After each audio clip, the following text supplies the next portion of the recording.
There's a lot of travel advice that gets repeated over and over again, and on the surface, it all sounds quite sensible. Book early, stay central, avoid budget airlines, have one big trip a year. But here's the thing, some of the most common travel advice doesn't save you money and quietly costs you a fortune.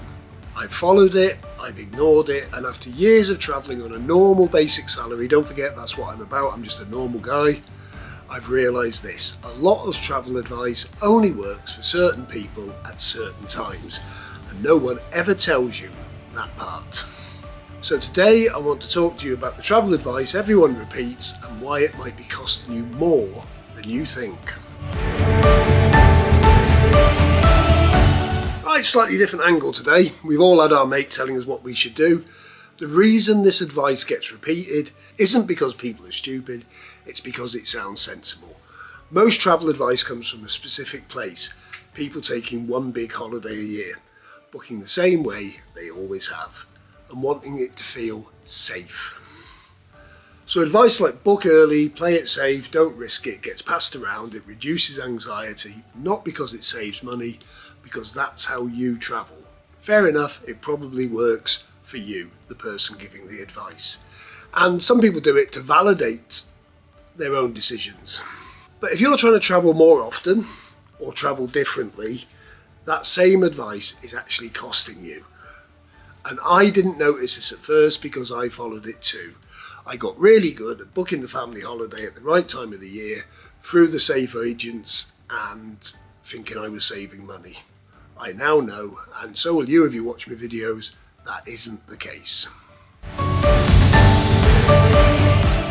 You hear this one all the time, book early, it's always cheaper, and to be fair, sometimes it is, but only if you're acquainted with the facts. That involves a bit of research, a bit of hard work. I know the release schedule for British Airways, EasyJet to an extent, and some of the others. But if you're doing the one big family holiday, booking early does give you that peace of mind. You've got something locked in, something to look forward to, and the option to spread the cost. So I'm not saying booking early is wrong, but try and book when you want to, when it's right for you, not when the travel industry wants you to. But here's the bit people don't talk about. Booking early isn't a rule, it's a tactic. And seasoned travellers have more than one tactic. Airlines don't release prices randomly, they release them in waves, and those waves matter. Take, as I just said, British Airways, about 355 days in advance. Those early prices can look decent and often are, but they're just testing the demand. Short-haul budget airlines are different. In winter especially, I've seen EasyJet and others dump seats up to 6 to 8 weeks out when the planes aren't filling. Long haul, I've noticed certain Chinese airlines to Japan drop some of their best prices at about the 12-week mark. Doesn't work for everybody, you need to have the rest of your money together to fly within 12 weeks. That's why I don't panic buy when I book the first price I see. If you know the rhythm, you know when to wait. This is also why I keep notes, not spreadsheets, just rough records. A lot of it's just in my head. What routes I've flown, when prices dropped, when they didn't. I know generally on a European break, if I can't get 3 nights, including flights and hotel, for around about £100, there's a reason. Everyone rushes into the so-called January sales. Tour operators know that and they price accordingly. Price accordingly is jack the price up just before Christmas when people aren't buying holidays, so they can publicise they've taken a fortune off. In a lot of cases they do take a bit off, but they're not taking the 30% they claim. But if you've got that flexibility, booking early can actually lock you out of the better value later. And last minute is still a thing. And that leads straight into the next bit of advice people repeat without really questioning it. Another piece of advice you'll hear is always book direct, it's safer. And again, sometimes that's true, but for me, booking direct isn't a rule, it's just one of the options. What I actually do is look into the separates first, flights, hotel on their own, and then I look at what something like Expedia is offering as a package.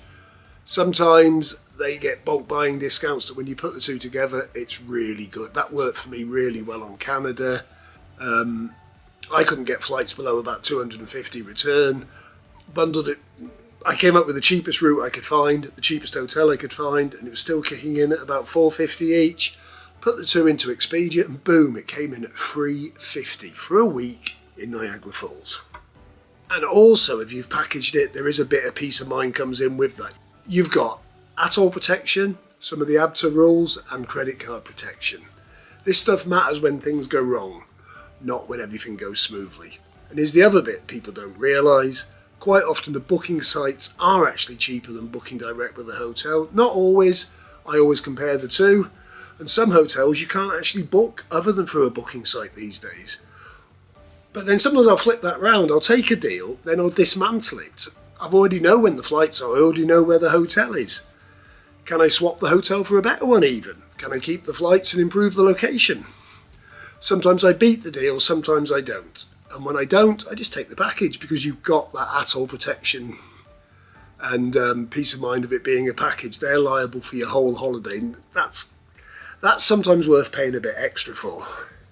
But before all of that, start factoring things like cashback sites, loyalty schemes, credit card rewards, which can quietly tip the balance again. You know, I checked on my quid code, other cashback sites are available. I've got 350 quid sitting in there again. And most of it has come from travel. So no, I don't always book direct. I compare, I mix methods, I choose the option that gives the best overall value and the least stress. And that links straight into another piece of advice people repeat blindly without thinking. You've all seen the guy in the canteen, he's sitting there having his cup of tea saying, well, you're a fool if you don't do this. And the piece of advice they love to repeat is DIY is always cheaper. And again, sometimes it is. I'm living proof of that. But it feels empowering, you're in control, and you feel like you've beaten the system. But it only works if you've thought of everything, which of course I do, and I tell you how to. Cheap flight until the bag costs you £60. Cheap hotel until it's miles out and you're spending £40 a day on taxis. Great price, awful flight times that eat half your trip. None of these things look expensive on their own, but they do add up fast. Classic example is the bag. You go with, you can get a flight to Athens with EasyJet, Ryanair, Wizz, they're all doing it for about £40 return. You are taking a small bag, a little bit bigger than that, goes under your seat. You've got to pack everything into that. That's great for a 2 or 3 day break when the weather's nice. You want to take a carry-on that goes in the overhead locker, £50 each, it's 100 quid. You then go and look at British Airways and you'll find their flight might be £100. It might be a better flight time and you can take the overhead bag and the personal item, same price. So that's why I never assume DIY is always cheaper, but I do DIY a lot. I do it when I know exactly what I want, the area, the vibe, the trade-offs I'm happy to make, and am I actually making a saving? You don't just get a cheaper trip this way, you get your trip. That is the advantage of DIY. Everything is on your terms. Because cheap isn't always the goal. It's a major goal. Value is. And that's what all of this really comes down to. Who wants a cheap holiday if it's a living hell? So let's put it all together. How do I actually decide? So when I'm deciding if a holiday is actually worth it, I'm not asking is this cheap? I'm asking a few simple questions. Does the timing work? Am I paying more to travel just because everyone else is at the same time? Am I getting real experiences or am I just doing the same thing in a different place? Mind you, some people enjoy doing the same thing in a different place. Some people enjoy doing the same thing in the same place. Most importantly, am I going to look back and think, I'm glad I did that, or why did I rush this? Sometimes that leads me to book early, sometimes it means waiting. Sometimes I book direct, sometimes I book a package. Less often. Sometimes I DIY everything, sometimes I happily let someone else bundle it all together. But I'm going to be honest, one of the main reasons I DIY is because I love the planning. There isn't one right way to travel, but there is a right way for you. For me, it's about value, flexibility and memories, not always chasing the cheapest headline price, but sometimes it's great just to go away for 3 days because you got it for 50 quid. That's how I travel more, stress less and keep it all affordable. And if you take one thing from this, it's that you don't need to travel like everyone else to travel well. You just need to travel on purpose and for the benefit of you. So What do you think? It's a different outlook, but it's all about learning to do this your way. No, I'm not saying learning to do it yourself, your way, for your benefit, for you and the people you want to go on holiday with. If you like watching what I do, please click like, comment, subscribe, and hit the notification bell so you're new you'll know if something new is out. But most importantly, do feedback, do talk to me, do tell me your stories. Tell me what works for you, because I don't know everything. I'm fairly new to this. And as far as holidays, I haven't got one on the board yet, but you can bet I'm planning one. See you soon.